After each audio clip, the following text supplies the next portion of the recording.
ever since I've known Claire, we've always been back and forth about whether we want to go on family holidays, whether we want to do something that year, how far away we want to go, and that kind of thing. And she's usually quite determined that she wants to go somewhere new, somewhere adventurous, somewhere hot, something just fun as a family, but away for a set amount of time.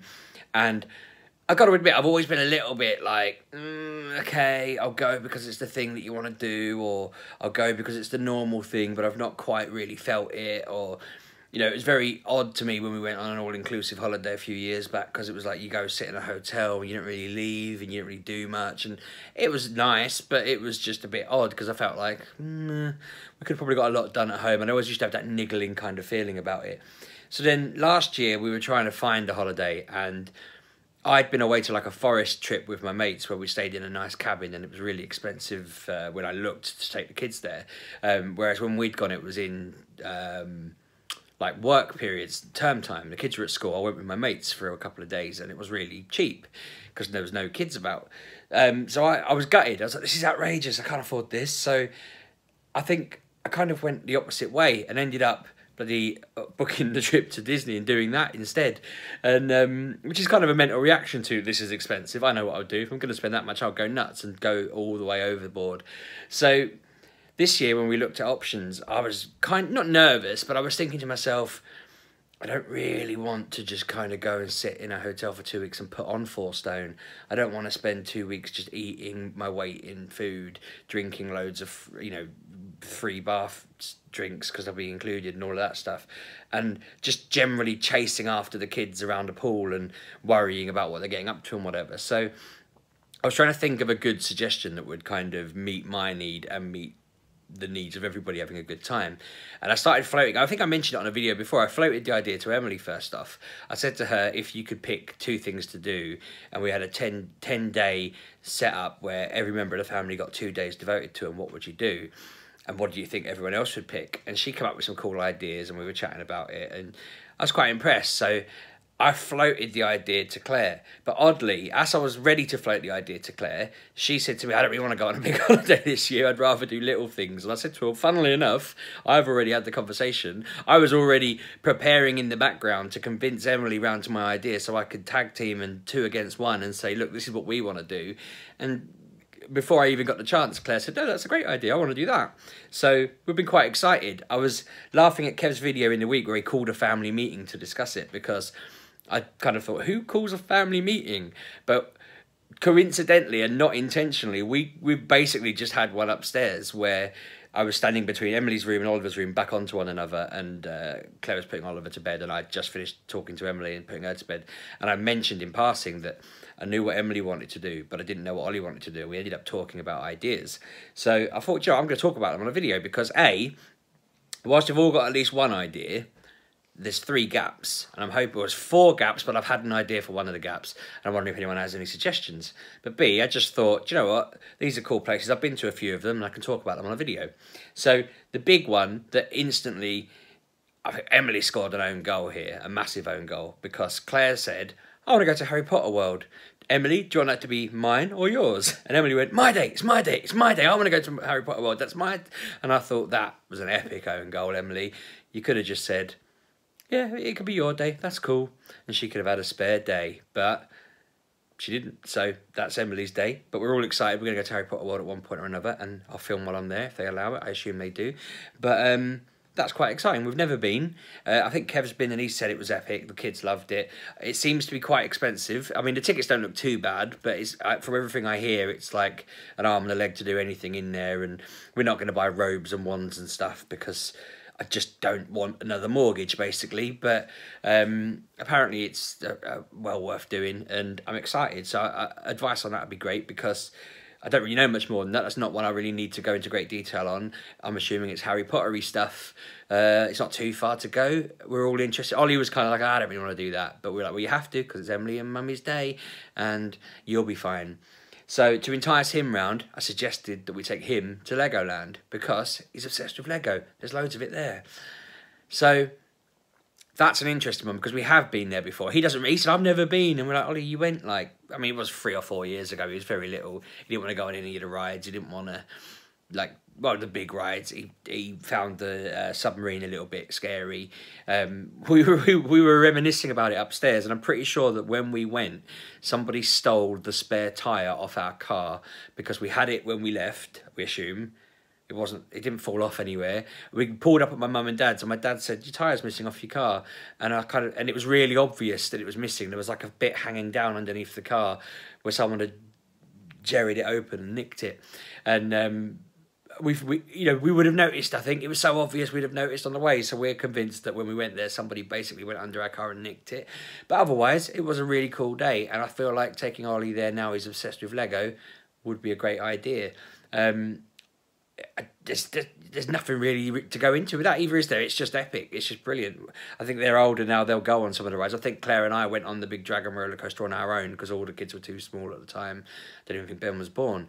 But again, it's just an opportunity to get really stuck in with Lego, and it's a proper Ollie place. I did look to see if there's any Minecraft equivalents, or even like on a small. If it had been a Minecraft world, we'd have heard about it, but like an equivalent small scale thing might be good. I'd also looked frantically to see if there's any Pokemon type stuff around the UK that would have fit the bill, but there isn't yet, which is a very big oversight. Ollie spent the next 5 minutes telling us about he'd want to make his own Pokemon world. He was telling me there'd be a Pikachu standing at the entrance to high-five everybody as they walked in, which I thought was really cute. Maybe I need to get on that. Like, forget writing and YouTube and stuff like that. I'll start Pokemon world. I'm sure the rights won't be too expensive. Game Freak will be giving out. I know Universal are building a Pokemon-themed area in their theme park with Nintendo Land, but I'm sure I could get the rights for the UK. How hard could it be? For Ollie again, and I forgot the name of it, that's why I'm peeping at my book. And I remembered this because someone suggested it to me. They took their grandson there a few years back. There's a thing called Kidzania, which is a city run by children. I've not been, so if you know that it's awful and there's a red flag there, then let me know. But apparently you take your kids there and they can pick jobs and they can act out any job they want and do anything they want around this city. And they basically have fun being whatever they want to be. So it's like set up so that you read these things and you can pick jobs and you just do a day's work in various different jobs and actions. I think you earn Kidzania bucks or something like that, and the idea is you then use them and spend them at the end, but there's tickets and stuff. So I don't know, we'll see what happens there. I'm going to research it a bit more and see whether they're up for it, but I thought that'd be quite a cool one for Bosco because, you know, giving him a little job to do, I think he'd get behind that, and it might inspire them both into ideas of things they want to do when they're older. Speaking of Harry Potter world, Claire wants to go to a place called Durdle Door, which to me sounds like Dumbledore's dumb brother, but apparently it isn't. It's a fossil place down on the south coast, which I don't know where she read about this. She's in the other room, but I won't get her to come out and explain herself. It looks quite cool. It's like a rocky, Jurassic Coasty type thing where you can go walk along beaches, find fossils, and just explore the beautiful landscape. It does look cool. I think the kids would enjoy the idea of finding, you know, fossilised creatures, but the picture that I was shown was loads of cliff edges, and I just got flashbacks of going to Land's End as a kid and thinking my mum had fallen off of a cliff.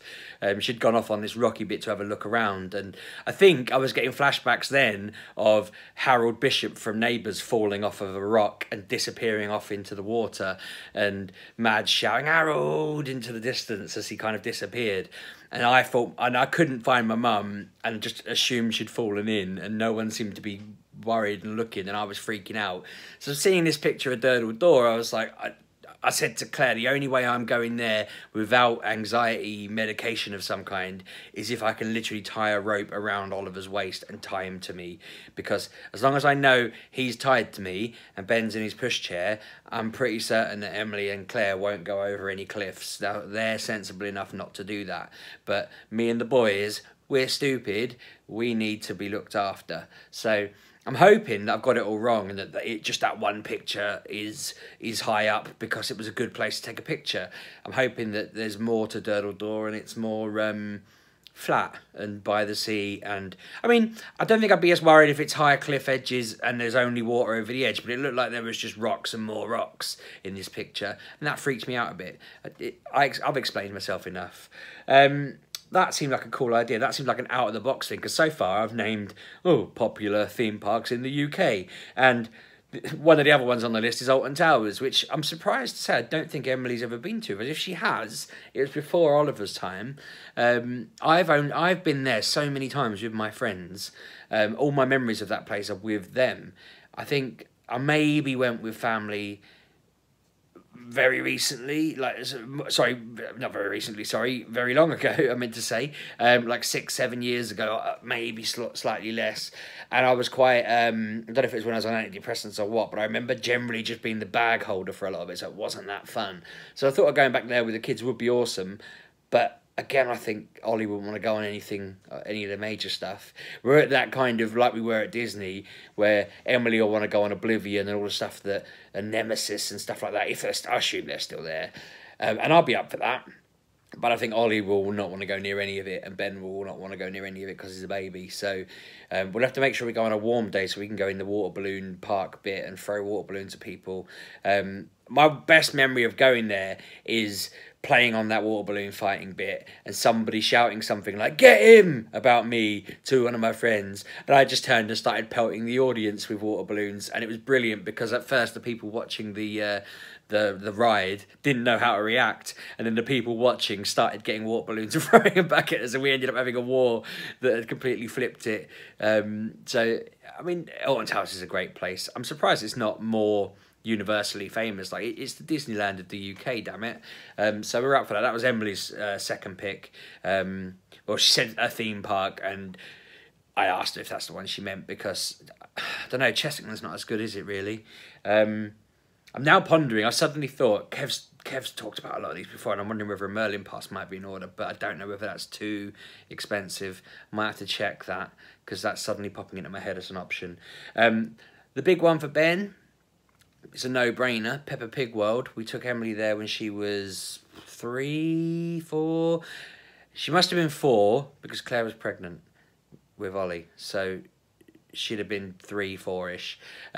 Which meant, bless her, she couldn't go on anything. This is Claire's opportunity to go on all the rides at Peppa Pig World. I nearly cried taking Emily there. It was so adorable.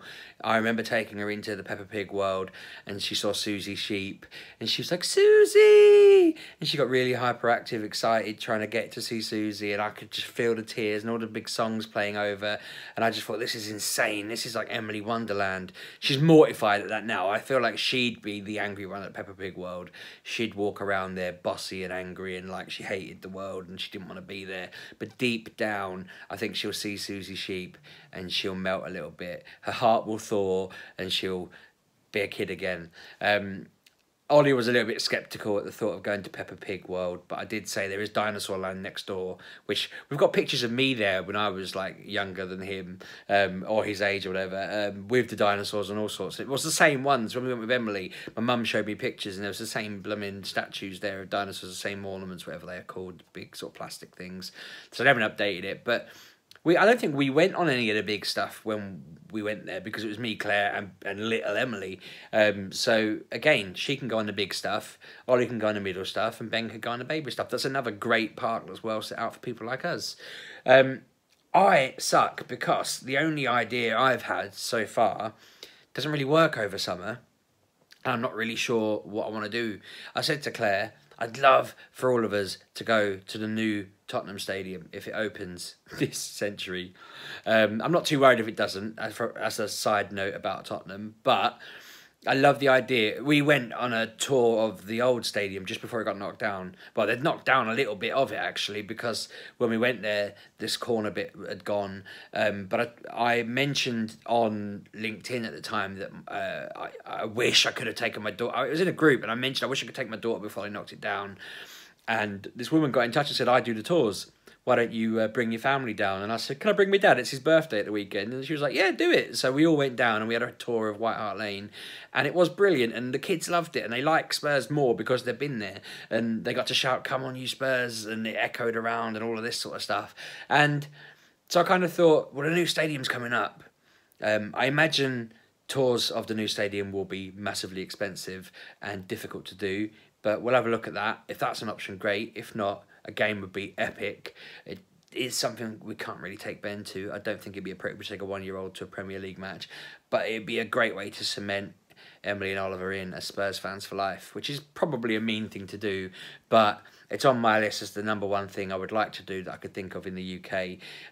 I considered whether it would be plausible to go somewhere like Belgium for a couple of days to drink beer. But we did that when the kids were little and they were so bored because they can't drink beer. There's only so much chocolate you can enjoy. I don't think we can put them through it. So it's not going to be an option. And that is our main... How many is that? Well, we're 3 short, basically. If we did go to Kidzania, then Claire needs another one, I need another one, and Ben needs another one. We can't really ask Ben because he can't speak, so I don't know where you take a 1-year-old that would be the best day ever. I think Peppa Pig World will be a great day. It's a shame there's not a Hey Dougie land to go with it because he's obsessed with Hey Dougie. But no, I'm excited because that is basically the equivalent of a holiday. We're not having to travel for miles. We just have to go to London for most of them, I think. A little bit of me thinks we should just do a London day, and that might be my other pick. A day just going around London looking at stuff, the museums or the art galleries or something like that.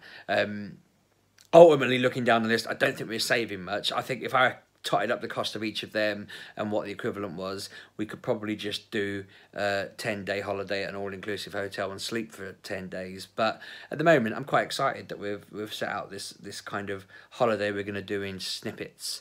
I'll still get to go and do me stuff. I've got a stag do coming up in, I think it's going to be May. You know, there's Comic Cons and stuff like that, and as I mentioned briefly before, we're trying to set up our own event at some point, me and the MGP lot, if we can kick it off. Although that's a bit of a secret, I don't know whether it's going to happen yet. I think we're putting out the plans at some point in the near future. Not enough people watch this that it will go out and go nuts and ruin anything. I don't think I'm too worried about that getting out. But yeah. Suggestions most definitely welcome, and I think that'll be a flavour of there's basically 1, 2, 3, 4, 5, 6, 7. Well, I could have just done 5 people times 2. There's basically 10 guaranteed videos over the next 6 months that I will have. If not, if I can turn them into 2-parters, why the hell not? But I'm quite excited about this plan, and I was well chuffed when Claire basically jumped on it straight away, because it shows we're on the same page. The kids are really up for it. I feel like we're all in the same place on it. So yeah, let me know your suggestions. Let me know the best places you've been to that maybe aren't suggestions for us, but you just think they're awesome. I always welcome comments like that. And yeah, cheers for watching. Subscribe, like, comment, all that stuff. Hit the bell, and I'll see you at the weekend. Cheers.